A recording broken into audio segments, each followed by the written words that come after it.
GM. Today I want to talk a little bit about emotional discipline. I talk a lot about psychology, but very specifically, I want to talk about dealing with emotions. This isn't just in trading, but you'll see the parallels of trading in life. So, key things. To be emotionally disciplined, it doesn't happen by accident. And that key word that's in it, discipline can only be built through constant repetition.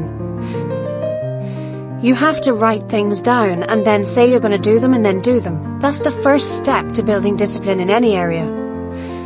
And so, the first way and the best way for you to build emotional discipline and emotional control is to plan. So, as a trader, you should have a plan before you enter a trade, which will reduce impulse. In life, the more you can plan whatever you're doing, the more emotionally controlled you will be. If you're going into a sales meeting, it's better to have researched your prospect, understand the meeting, know how to get there, these little things, right? When I used to go to sales meetings, I would plan the route of how I'm going to drive there before. If I had to be there at 2 p.m.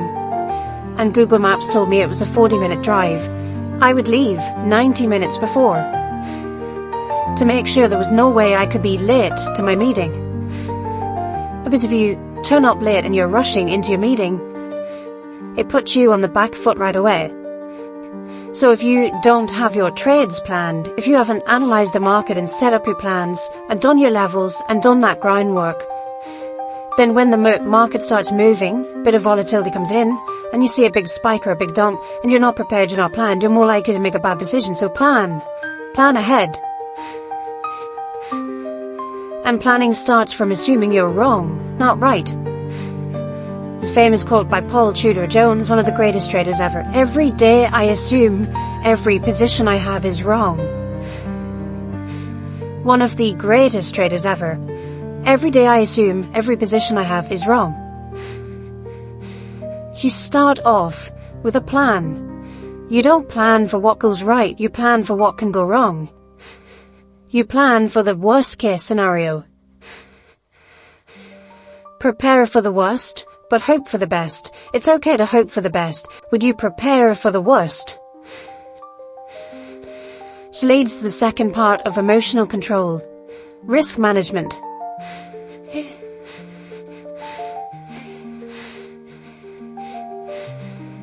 Every single trade is just a coin toss. So you should never let the outcome of a single trade put your portfolio at risk.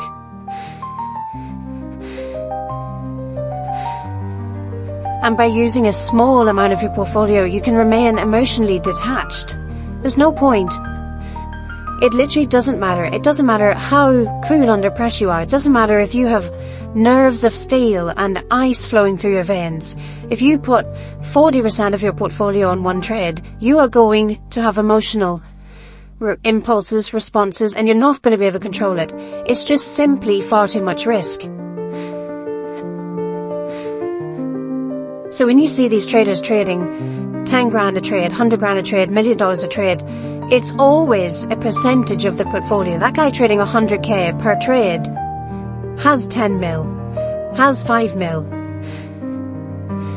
Right, the guy with 10 mil is not going to put 7 mil on one trade.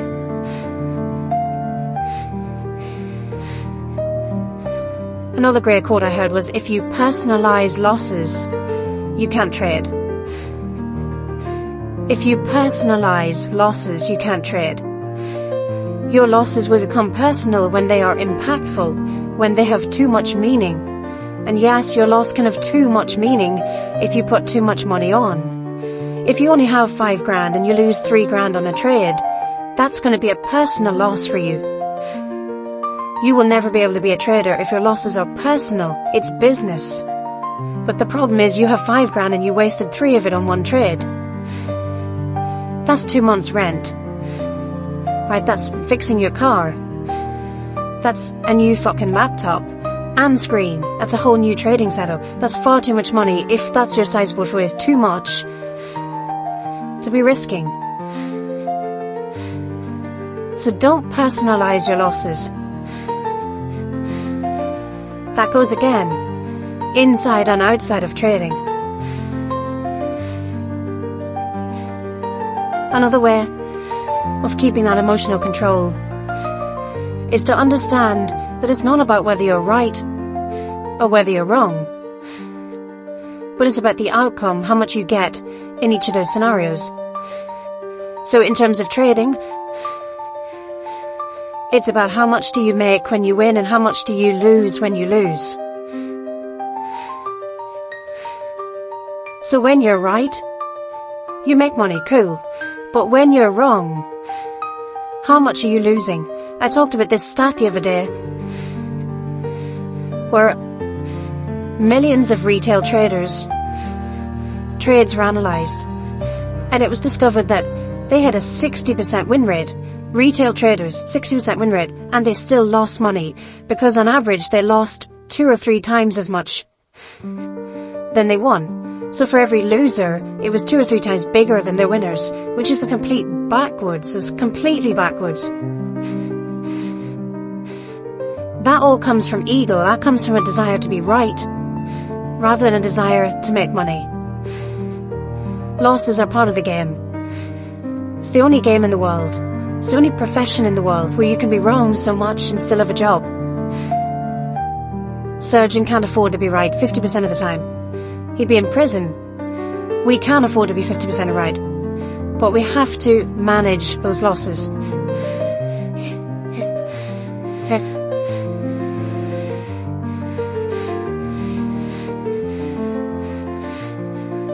There's a really famous quote that took me quite a long time to understand. It's from a guy called Ed Seykota. And the quote is, "Everybody gets what they want out of the market." And that's quite challenging to hear. It's true, by the way. It's 100% true.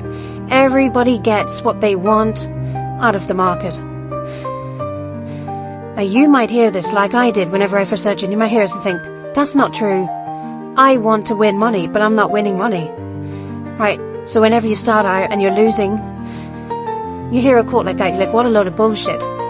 But it's true. What it means is, if you are not emotionally under control, and you are not present, and you are not understanding of what you're doing, you're going to be someone who's telling the market that you like to lose. And so the way you win is by losing money. This is super important. You can say you want to make money, but the market doesn't know you. The market is impartial. The market doesn't have feelings.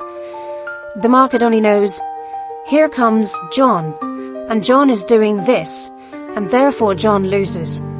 So when a dumb money trader comes along, they say, I want to make millions of dollars. Okay, cool. But then they enter a trade with no risk management, no stop loss.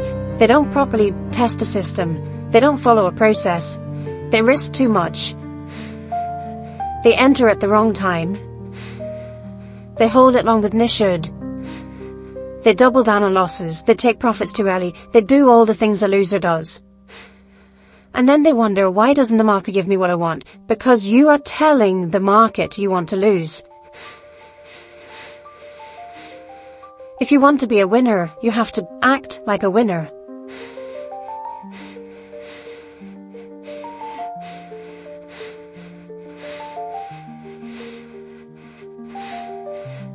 And a final way of emotional control in the markets is you can also relate into life, because all of these relate into life as well. Win or lose, everyone gets what they want out of life, right? That applies not just to the markets, but if you wonder why you don't get the results you want in life, it's not because you didn't wish for it hard enough. Everyone can wish for something.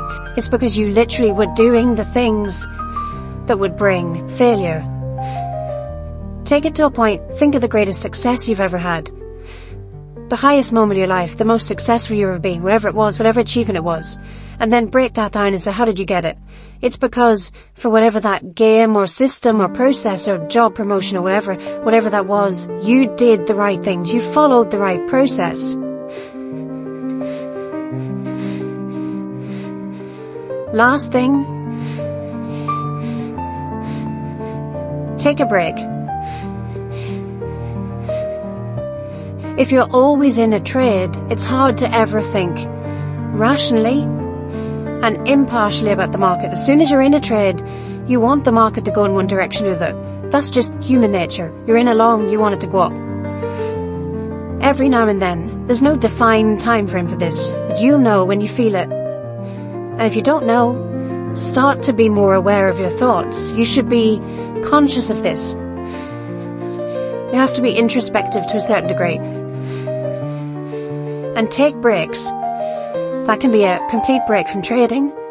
It can be just not being in a position. One of the greatest ways to control your emotions is to actually get out of the market and view it from the outside.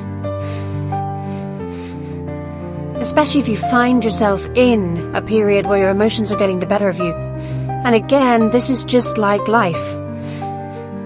If you're in a stressful or uncomfortable situation in life, getting away from that thing, not quitting it, not running away, getting away, stepping back from it. You know how they say to sleep on it, right? If you've got a big decision to make, or you've had an argument, or you've got something going on, you don't react in that moment. Say no, sleep on it, wake up the next day, then make your decision with a clear head. Same thing applies in life, in trading. Step away. If you've got a big decision to make in life, you sleep on it.